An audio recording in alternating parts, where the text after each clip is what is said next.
How would I describe myself? And that is a very, very good question.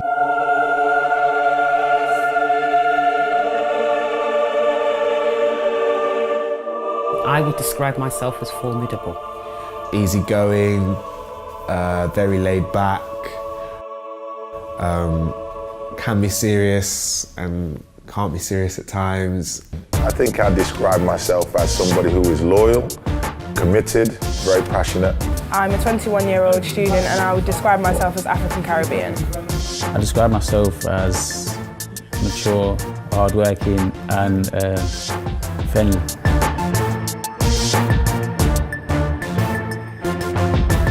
I would describe myself as a little bit reserved, although I am confident.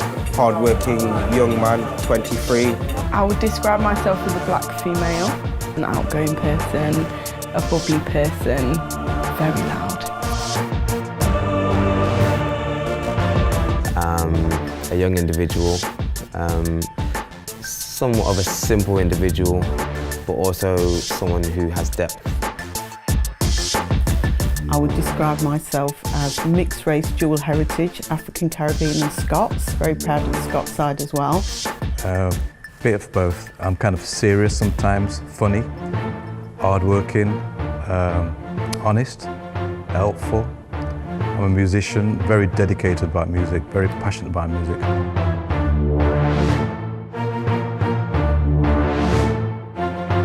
Wow, loud. How do I see myself? Tough question, isn't it? Say vibrant. It's outspoken, very loud at times, yeah. But to the point, yeah, no nonsense woman.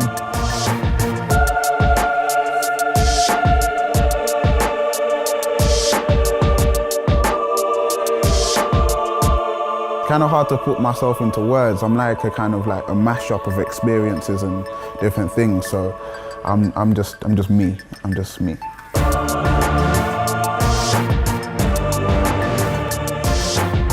When I was growing up, I didn't see the color of my skin. My best friends were a Sikh guy, Jagdeep Thakur, a Hindu guy, Ajit Patel, Mornington Tilly, Muslim, and Philip Waite, who was English Christian. We used to go around to each other's houses, drink tea, you know, talk about things and have a great time. We didn't see color, we didn't see religion. There was times, I remember, especially going to Glenbot School in the first year, where I used to wish I was white, you know, because I was the only black child there. And when if you've never been called this in your life and you come from a family where you don't see that kind of aggression and it's hurtful, and you're getting it from the teachers, you're getting it from the girls or the boys, or they ask you silly questions. Have you got a tail? I remember when I was probably about 6, in between 6 and 9, and I just remember being at home. This is when we lived in Bestwood Estate in Nottingham, and I was sitting on my mum's lap, and I think my auntie Joy, my mum's second oldest sister, was round, and we just happened to be talking, and somehow we got onto the topic, and I thought I was white, you know? I was there having like as an intelligible conversation or debate with my auntie as possible, but I was saying, no, Auntie Joy, listen, I'm white. And she's like, no, Ramon. She's trying to explain to me the best she can, but that for me, when you said that you used to want to be white, that happened. And know? For me, it was like, I wanted to be accepted. Yeah. You know, because I didn't feel what they felt, you know, and I didn't know what caused it. So I just wanted to be friends, let's get on, and I'm just like you, I'm no different. Yeah. And I thought if I could change myself slightly, then will you accept me? You know? Yeah. Things like wanting straight hair. Like I remember. Well, I did all that as well. Yeah. I remember PE times, you know, I don't know, we'd finish having PE and everyone's getting ready again. And my white friends, they'd just go up to the tap, put some water in their hands like that. And I'd think, why can't I do that? Yeah. Why it just shrinks, you know?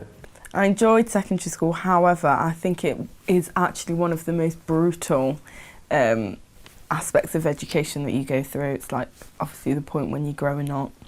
Identity-wise, secondary school was hard for me in the sense that people start to realise what you look like and you start to realise what you look like.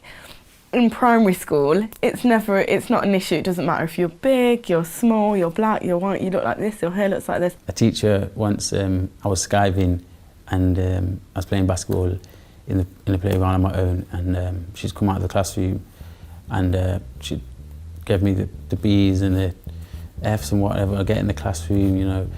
And it was like being told in that way from a teacher, it was like, you know, it's like that's your big sister telling you off or something, do you know what I mean?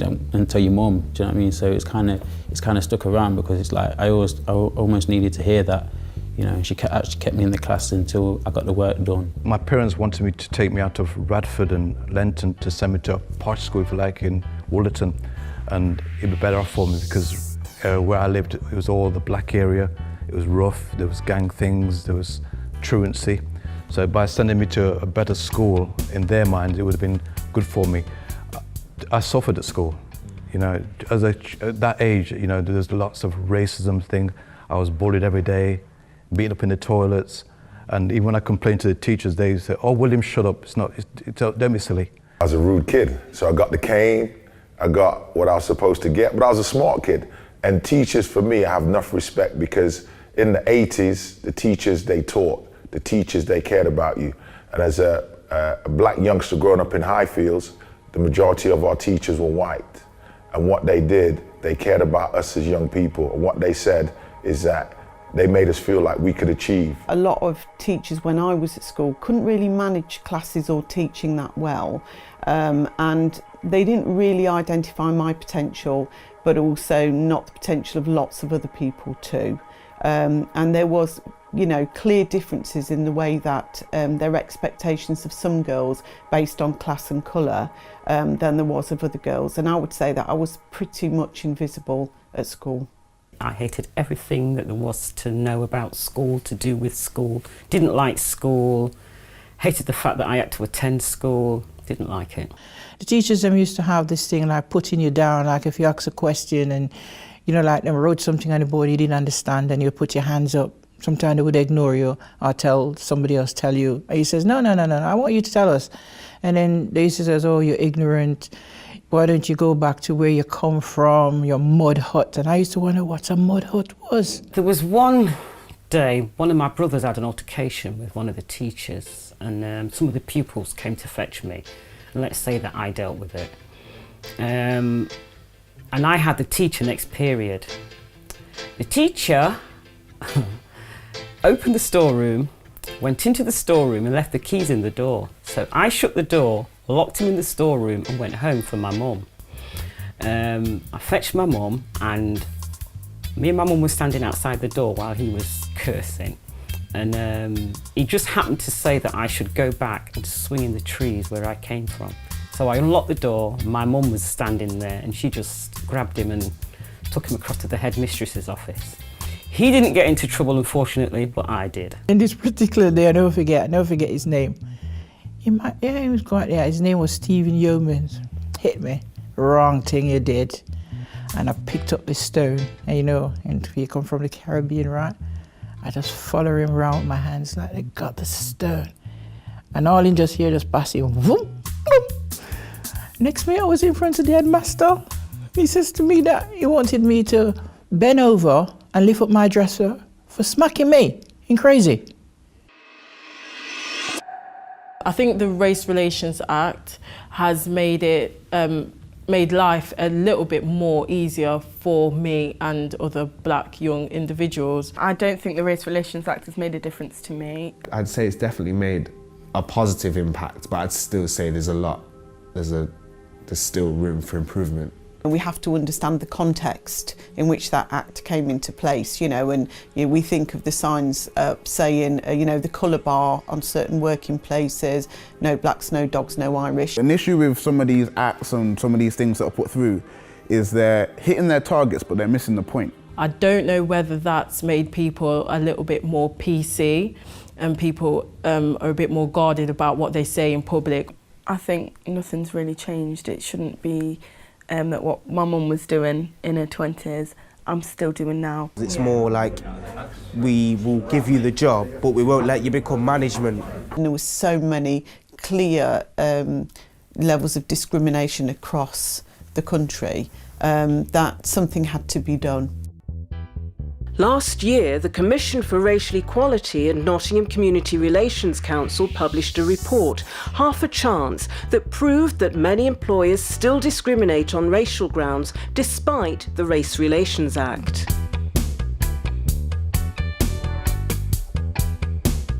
The latest figures show 36,000 black youngsters under 25 on the dole. That's more than a third of all unemployed blacks. You apply for jobs and you go and they would say the job's gone. You get so frustrated, and this particular day I was really down in the dumps, you know, because you ain't got no money. And I applied for this job and I phoned up and the man says to come in for the job. It was just a cleaning job, which I didn't really want to do, but all right then. When I got there, I don't know if because of my name, he says to me the job was gone. And I went, anyhow.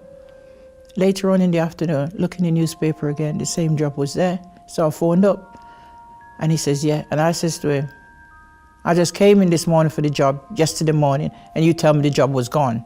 And I slammed the phone down.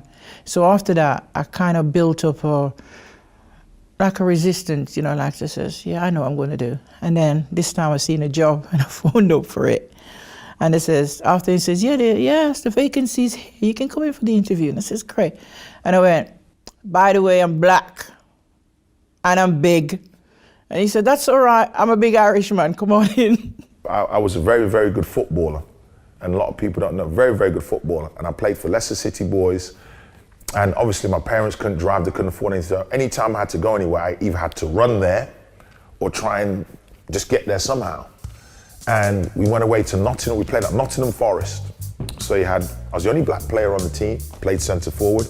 Everybody had their parents. And at the time, I didn't realise it, but I didn't enjoy it because I felt like nobody was passing me the ball. And, you know, there was all these different faces and I didn't feel a part. And this is when I was 15, 16.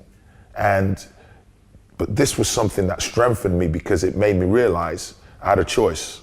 Do I do basketball or do I do football? And back then it was really racist. So I had to make those choices, but it made me stronger. It didn't make me hate football, it didn't make me hate other people. There's another barrier facing only black youngsters, which pushes their chances of success even further out of reach. Racial discrimination. I'd applied for a job in Pearson's in town. Now this used to be a quite posh shop. And I went there on the Friday and I was interviewed by the assistant manager. She gave me a letter telling me that I'd got the job and I start Monday morning at 9 o'clock. Monday morning at 9 o'clock, I presented myself in Pearson's. And when I got there, it wasn't the assistant manager, it was the manager. So I showed her my letter. She says, no, there's been a mistake. And I says, no, the lady said I've got the job. She says, no, she's made a mistake. And I says, why is that then? She says, because we don't have black people working in this store.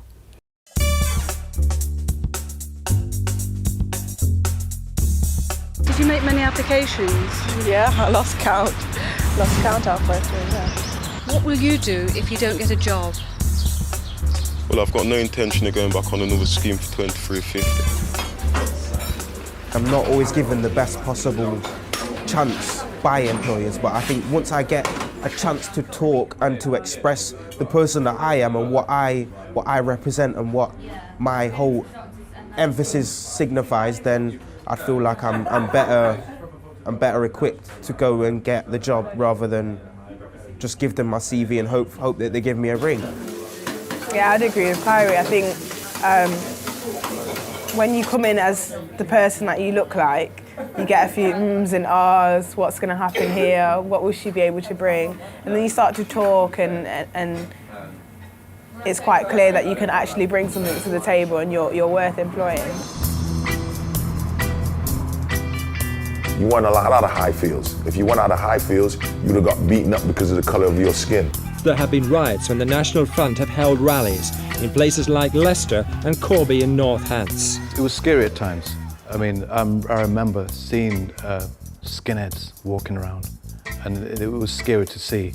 I remember going through town with about 4 of us. It was a band, finished rehearsal one night, I was walking through town, and I remember being chased by about 15 guys with sticks and chasing us, and I remember being stopped in the city centre when the police come to just jumped in to stop, and they weren't trying to protect us. We very much had a sense of struggle because we were in Thatcher's Britain. And I think young people were very much more, not everybody, but there was quite a few politicised young people.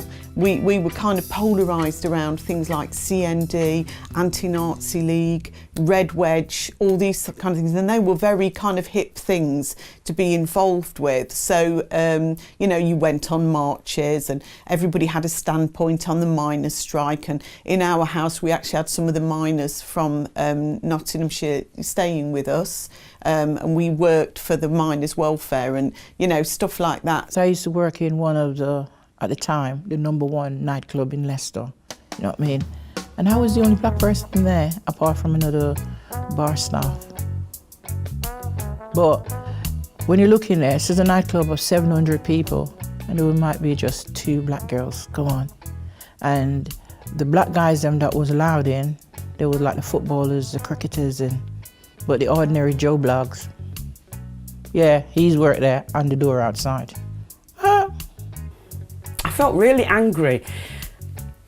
A lot of people probably wouldn't understand it, but when I turned 18, my first bar job was at the Palais, the club that never used to let us in. You'd been to town on the Saturday afternoon to Chelsea Girl, you'd brought your outfit, you'd got your hair done, you'd got dressed up, you paid your bus fare to go into town, you're walking up the steps of the Palais and the bouncer says, "Not tonight."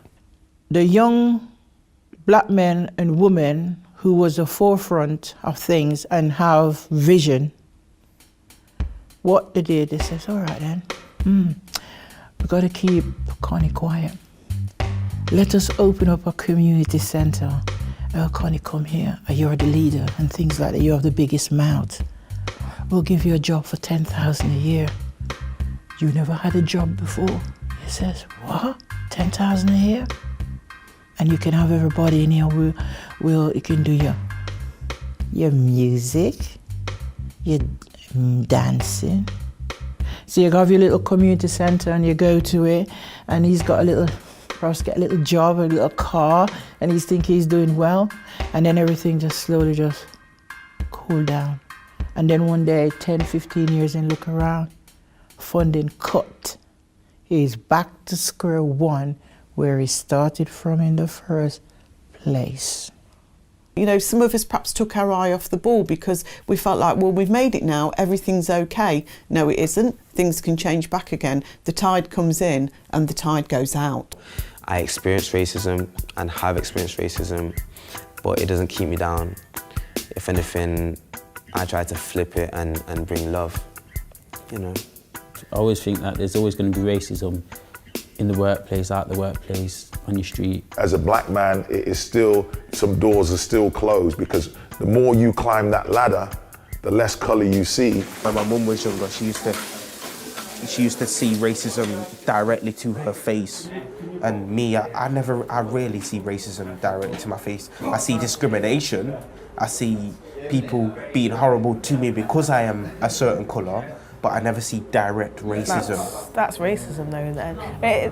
Yeah, that's racism. But I mean, they're not directly saying you're a this and you're that, but they're saying that you can't get this job, and they're not giving me a reason, but I know it's because I'm a certain way, but at least I've been given the chance to try and get it. Okay. In a certain way. I wouldn't even say that it's been hidden. For me, I've experienced racism walking down the street, in classrooms, at work. I feel discriminated, and I don't mind. I'll be straight. I don't mind because that's just the way the world. I'm too busy to worry about what someone else thinks of me. What someone else's negative energy they're pouring towards me. I have no time for that. Things only have the power that you grant them. So if someone's throwing shade or negative energy or derogatory comments this way, I ain't got time to catch them. Like I'm too busy trying to be a positive example. I don't like the police whatsoever. I just don't respect the uniform really, because like the power they're given and the way they abuse it in my eyes. I remember being out with a few friends and police would come over and they'd just be nosy, or what you doing, or what music's like you listening to, and it's like, well, we're not your friend, like why have you come over here to socialise? They're not coming over to socialise, they're sort of learning information to sort of see how we can be targeted in the future, I think. Too much power, you can just put your hands in your pockets and whatnot, so. I don't like the police, but in the same sense, I like the job that they do, and I wouldn't want to do that job myself, so who else is going to do it? With the police, I've heard of a lot of, unjust behaviour, I would say, in a nice way. Young men being beaten up, unnecessarily picked up and dropped in an area that wasn't their own, which is kind of obvious what's going to happen next. My father's and my uncles involved in the riots, beaten up by the police, sort of the same old story, basically. The English Defence League came to Leicester. I was out and the police were kind of circling for a few days before they even came. And just to kind of show an increased police presence and, to kind of make people feel better. And then one day, the day that they came and it all kicked off, we were in Highfields actually. And there was an agreement amongst local residents that they would block all the entrances into Highfields because it was well known that the English Defence League wanted to go to all the communities where there were ethnic minorities, Highfields, Belgrave and St Matthews, which are all outside of town. And we were on Conduit Street, which is just behind us right now. And there was about a few hundred people just lying in the road, just relaxing. There was no English Defence League, everyone just chatting, catching up. Like, what are you doing here? Oh, I've got to represent, man. Everyone's just chilling. And there was police vans started driving down the road. No one paid attention until they started accelerating and they pulled up onto the curb to try and hit people, and I've got it on camera and I was just like, Lord, I was filming it on top of this dustbin and the van got so close to me, it almost hit me and I had to jump down and we ran back. And then it was strange because I just thought to myself, nah, what's this? And then I stopped and I stood and the police horses were coming and the horse stopped just in front of my face. And a group of random people, we all just linked arms and we just said, nah, that's what are we running for? We did nothing wrong. So we all kind of stood there in solidarity. And out of nowhere, the police just kind of ran through, started hitting people. And if it weren't for some guy I've never even met before, I would have been hit in the head. And he just kind of pulled me back and kind of saved me from some serious injury. I had personally no problem with the police. Lots of my friends did. 17, 18 years old, starting going clubs. A couple of times I was stopped. And in them times, they could call you whatever they want to call you, blatantly, and very bad. I've been in the cells a couple of times. Oh gosh, the police. Oh, where do you want me to start? I remember one incident where on a Sunday morning I used to play netball for a team and we used to play at the Victoria Leisure Centre. And I remember getting into a fight with a young lady. The police was called and I was arrested. And when they arrested me and put me in the back of the police van, they beat me up. They torn ligaments in my leg and I was in plaster for 22 weeks. Took them through the court system, but nothing ever became of it. So, no, didn't like the police at all.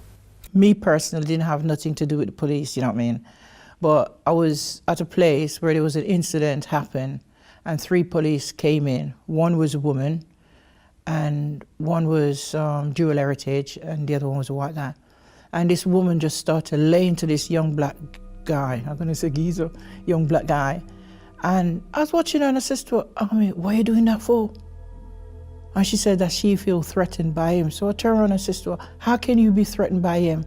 And there's 3 of you and 2 hefty men standing here. And like I said, you don't want to preserve sentence and people. I just said to her, something, woman? I wish that your womb has never been blessed. Because if you can treat another human being like this, wow. A lot of that was happening, they were arresting, it was mainly guys, arresting guys and beating them up while they were in custody. Never dreamt that it would ever happen to me. I was involved in the Heist and Green riots. I personally was not involved with them because I had 2 small children. It was about change, it's about, same thing like what Boston was saying, it's about oppression. you know, police brutality. We were quite excited by the riots at that time because it was almost like, yeah, here's an expression of young people taking action. And it was so huge across the country, and I think very much the authorities then were kind of like, they were stewing around. They really didn't know how to respond to it. The stuff going on in Brixton, going on down in Bristol, all over the country, in Leicester. Little Leicester was battling out, and we were fighting and fighting for what we believed in. I got a phone call to say that we were going to do something in the riot. So I got dressed, said to my mum, do you mind watching my son? I'm just nipping to Heist and Green to my sister's.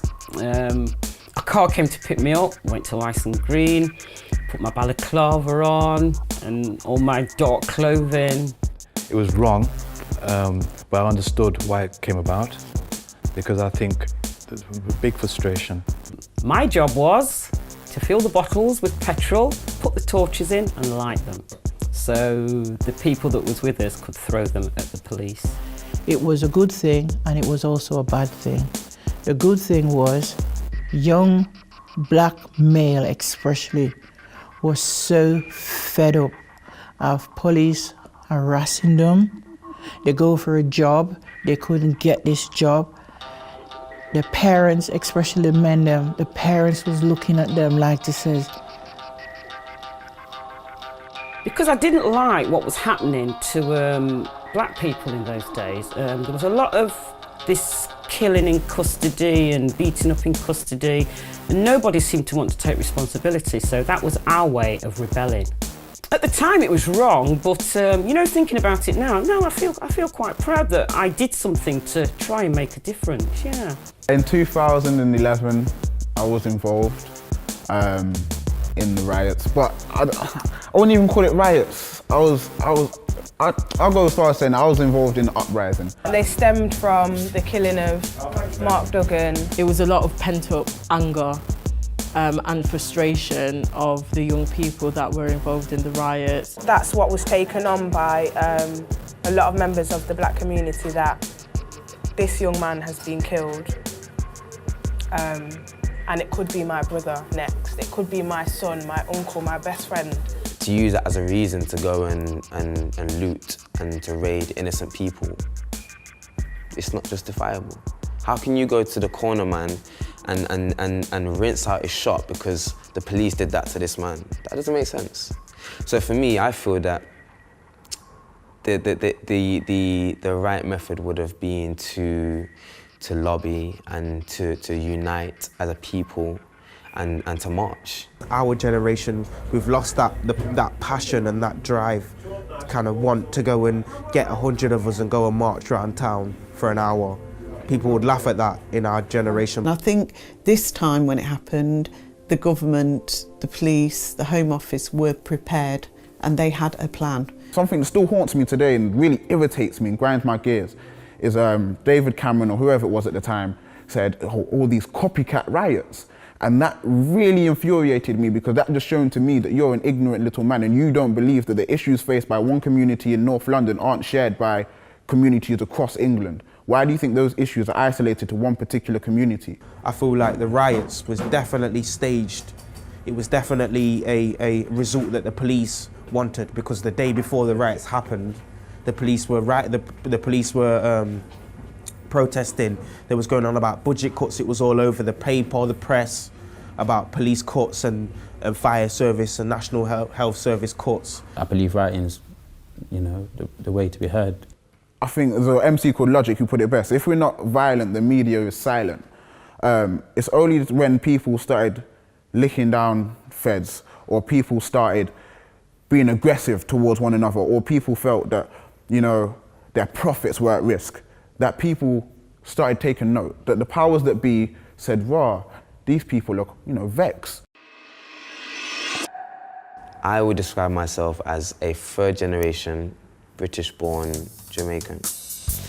And I say that because I want to incorporate those parts. In my head, I'm black/African Caribbean.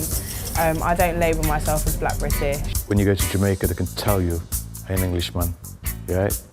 I don't always feel British? Black British. Am I Black British though? I often ask myself that question, am I Black British? Because I remember once at school, the teacher told me that I could not be Black and British. I had to be Jamaican. People, like fellow peers, would still tell me to go back to where I come from. So it's as though I wasn't British. But then older Jamaican relatives, they would also refer to me as the English boy. As they would say, the English boy, the British boy. And so you'd almost feel in limbo, like you just don't know if you're coming or going or where you come from or where you know what I mean? So at this moment in time, I actually can't put a name on it, but I would say something along the lines of Black, British, Jamaican, probably African at the end. I'd say I'm British and I'm mixed race, yeah. Well, I've always put on paperwork Black British.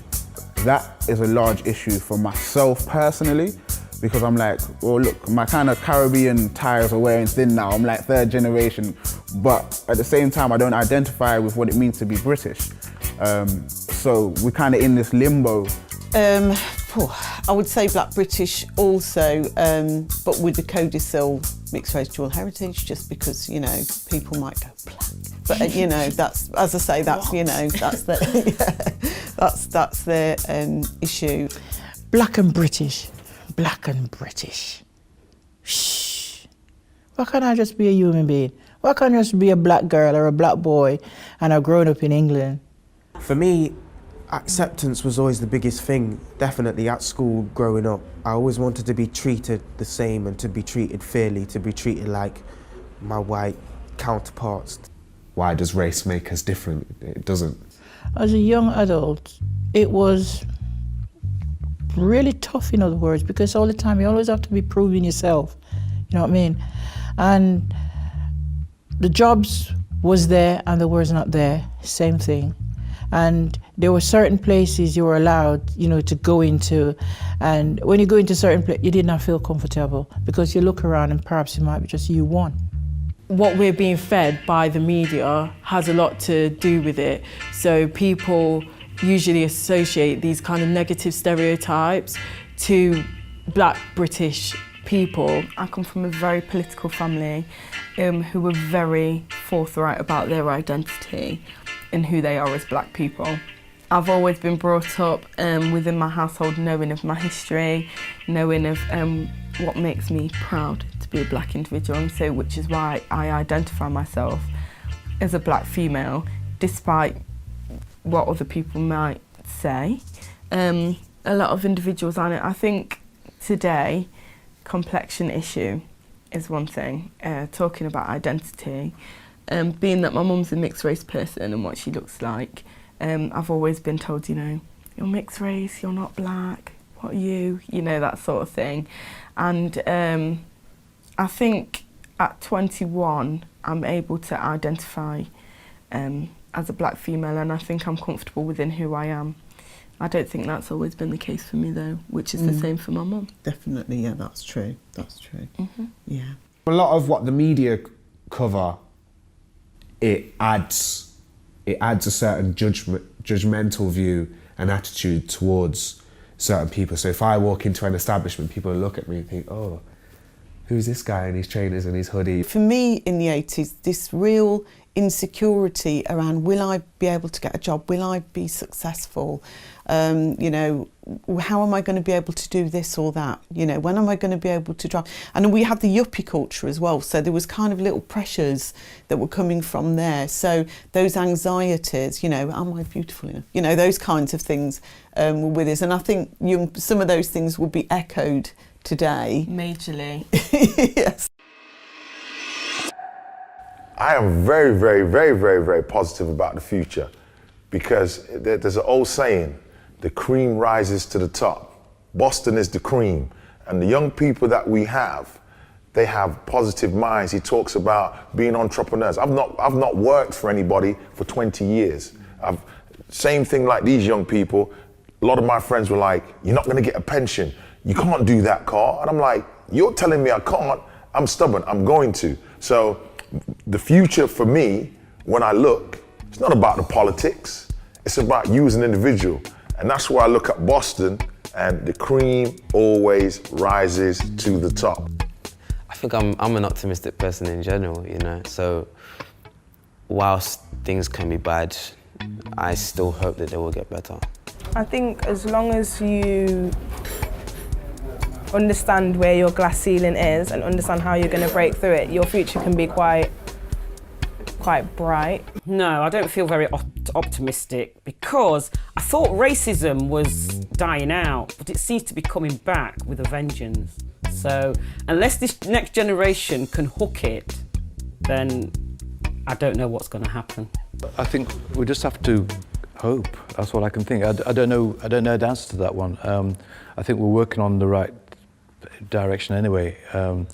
You know, we live in such a diverse world now, and people are aware of a lot of things. We're much more tolerant of each other these days. So I think the future should be better, and I hope it will be. I feel very optimistic. I feel that's one positive thing that I feel that your generation has done and made possible for our generation.